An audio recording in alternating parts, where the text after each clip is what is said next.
Oh, tell me not that paradise bloomed in the distant east, ere culture over this darkened world her radiant light had cast. No, paradise near home is found, as future poets will sing,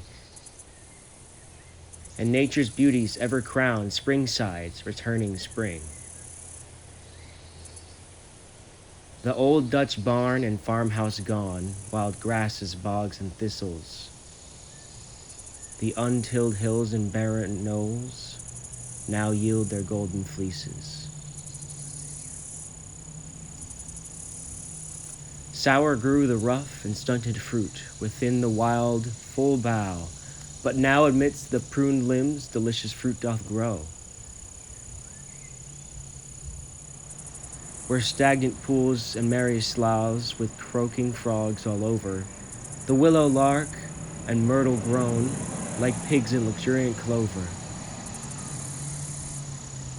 The gardener's cottage dimly seen in distance through the wood, the rural lawns and evergreens replace the wild abode. The clustered pile of farmyard steads with artistic skill arranged, though last are not the least to claim our admiration's praise. Thus, in the future, brighter years progression's laws provide, unfolding still with newer charms, fresh beauties of Springside. Then glowing hope with heavenly fruits shall cheer our labors on, till this once dreamy barren waste Springside will call sweet home.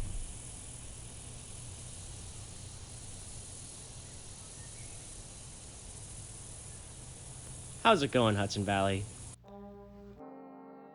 For just a moment, I'd like you to imagine yourself making your way down Route 9. The traffic's light and the sun's rays are descending over the adjacent Hudson River. Whether you're driving or taking in the scenery as a passenger, it's hard to ignore Poughkeepsie's rich, eclectic atmosphere. Yet, there's one place that's all too easy to ignore. Before the American landscape design scene was defined by amazing projects immersed with the grandeur beauty of nature, there was a man by the name of Andrew Jackson Downing.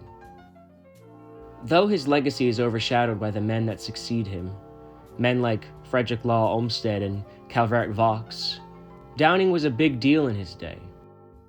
In fact, not only did Downing teach Olmsted and Vaux what they knew about landscape gardening, but he was also the man who originally called for the construction of Central Park, what is perhaps the most quintessential achievement of the landscape gardening movement in America, let alone the careers of Olmsted and Vaux. To say it simply, Downing was the architect of the American landscape gardening movement. Borrowing from ideas developed by the British, Downing introduced landscape gardening to the American public and popularized it as an art form. His legacy changed the landscape of the country, literally. However, as time went on, Downing's popularity receded from the public consciousness, and his relevance became little more than a distant memory of a more romanticized era. Despite the fact that his presence can be seen all over the country, for one to be able to recognize his influence would require an extra sense that most people don't have. The last place Downing's landscape expertise can be directly observed actually sits right here in Poughkeepsie, a site that, like many others, rests on Route 9. In fact, the poem you heard at the start of all this was about this place, a place called Springside. Published on the front page of the Poughkeepsie Eagle in June of 1852, more than 170 years ago, this poem was written anonymously and titled Ode to Springside. It is described as having been written, quote, impromptu upon a visit to the grounds of Matthew Vassar, a local brewer and businessman. Yes, that Vassar. Though today people tend to only know his name from his college and various other lendings, back in the 1800s people traveled far and wide to visit the pleasure grounds of his famed estate. Our poet was one of a multitude of Springside's admirers. Although, When making the trip to Springside and venturing onto the fabled grounds today, it doesn't take an expert to recognize that our author's descriptions of pruned limbs and luxuriant clover don't exactly match up to what remains today.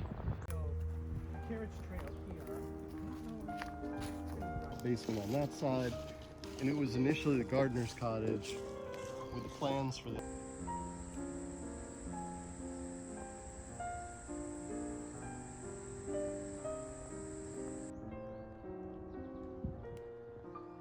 So what was here? This would have been a chimney of whatever structure. Instead, observations like that of untamed paths and weathered branches are more accurate. Being polite about it, it's quite underwhelming. Believe it or not, this 25-acre scrawl of woods is all that remains of A.J. Downing's last surviving work of landscape design. Before it was known as Springside, this place was a small piece of land called the Allen Farm, being that it was a family farm owned and operated by, well, the Allen family.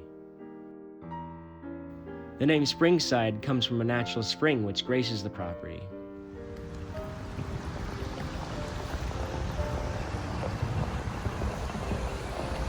The land which Vassar owned was double the size we see today, coming in at roughly 44 to 45 acres versus today's humble 25.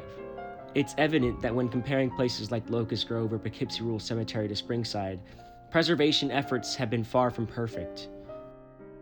This is not to discount the work that went into saving what still remains of the estate.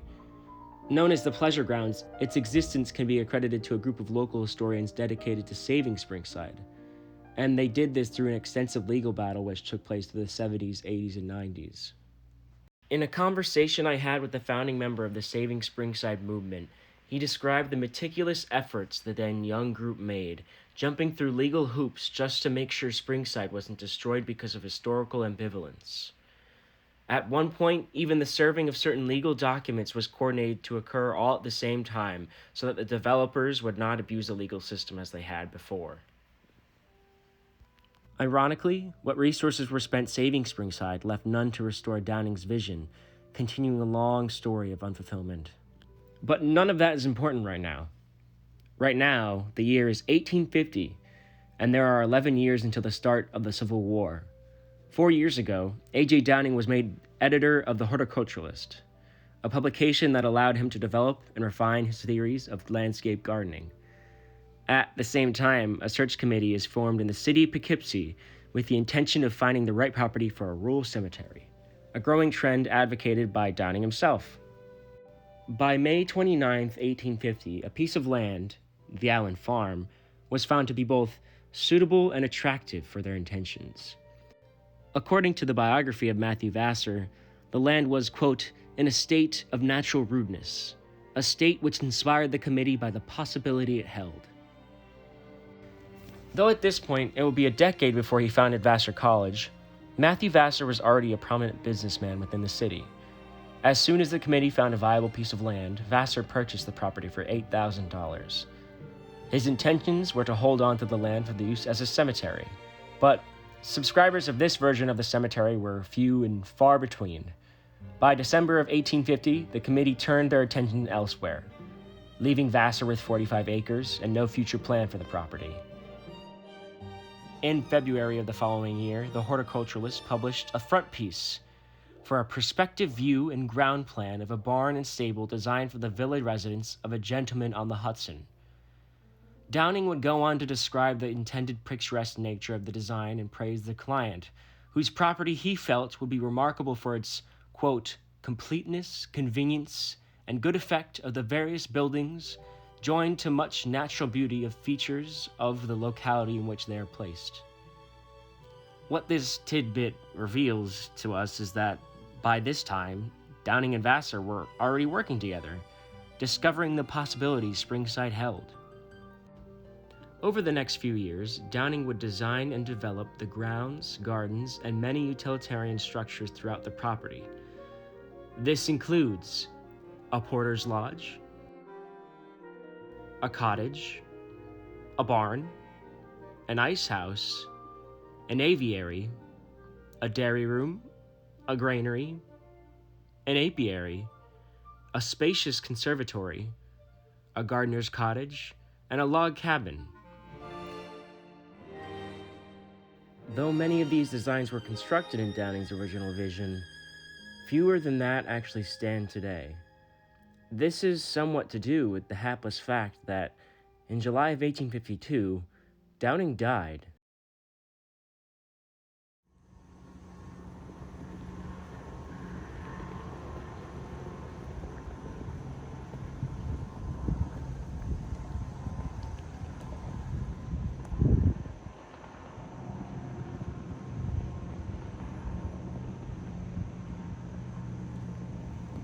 The story goes that, while traveling downriver on a steamboat named the Henry Clay, Downing and his fellow passengers engaged in a race with another steamboat called the Amenia. Believe it or not, these races were very common, and almost as common were the accidents that they caused. In very predictable fashion, the Henry Clay too found itself in the midst of another accident when the engine caught fire. Unfortunately, this was not your run-of-the-mill accident. Upwards of 50 people died from either drowning or getting trapped behind the flames. The blatant disregard for human life, as well as the folly of the entrepreneurs who pushed the race further and further, led to steamboat racing being banned altogether. Though this was one fire too late, and the landscape gardening world would never be the same because of it. The movement's strongest voice, in the prime of his career, cut down in an easily preventable tragedy. But this tragedy didn't prevent Matthew Vassar from continuing with Springside alone. Although Downing's design was never fulfilled in the way he probably envisioned, Vassar still used Downing's ideas to finish Springside the way he saw fit, adding his own flair along the way. Most of the building's design were completed as mentioned, yet the main villa was not, Vassar having opted to live in the 10-room gardener's cottage instead. Amidst its completion, Vassar resisted the urge to sell and eventually retained Springside as a place of residence. In 1864, he moved there full-time until his death in 1868. Towards the end of his life, Downing was focused on promoting the growing trend of public parks, having taken a trip to England and witnessing their artistic potential firsthand. In advocating for parks, he wrote of, quote, how much our citizens of all classes would enjoy public parks on a similar scale. In less than 2 years' time, he would have been dead. In ironic fashion, however, the major project he was working on at the time, Springside, would act as a public park, fulfilling his own prophecy. Vassar opened the grounds of Springside to the public, and he did this because he was proud of his creation, and this allowed all types of people to visit, explore, and enjoy the pleasure grounds. Every little feature was given a name by Vassar, and Springside was so beloved in this aspect that 20 pages of Vassar's own biography is devoted to the property. The self-guided tour that the author included is still used at Springside today. The subject of romantic poetry, songs, and other pieces of art, Springside became a household name for many people living in or simply visiting the Hudson Valley at the time. Though today, Springside's name does not hold the same value as it once did. Vassar died on the 23rd of June, 1868, while delivering a farewell address to the Board of Trustees of Vassar College. Leaving no children or heir behind, Vassar's beloved Springside entered a long period of limbo, jumping from owner to owner until it evolved into the state of disrepair we know.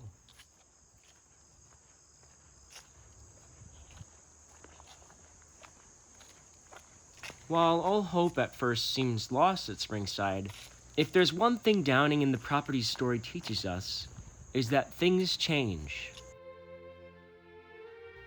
What we know as Springside didn't start out that way. It was neither cultivated nor touched by human hand. But that didn't last forever. Neither did any of Springside's owners last forever, that is. And even as Springside was expected to be destroyed by developers, a passionate group of individuals came in and changed that. In its current condition, Springside has not improved much as of recent, but the next generation of historians are working on changing that.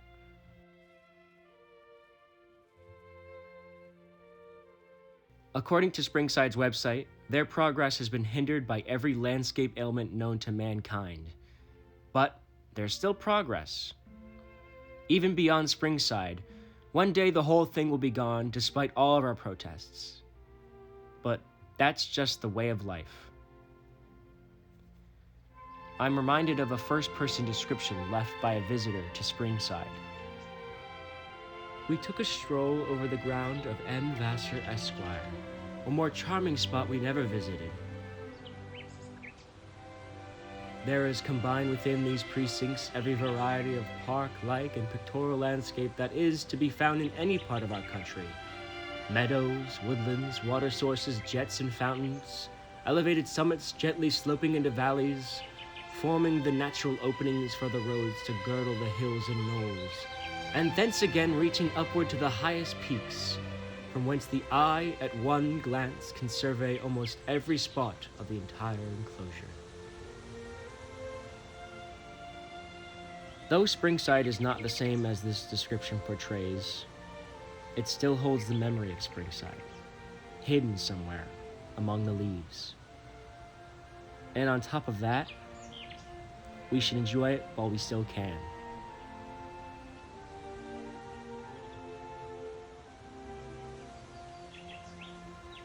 This is Kevin Packrad, signing off.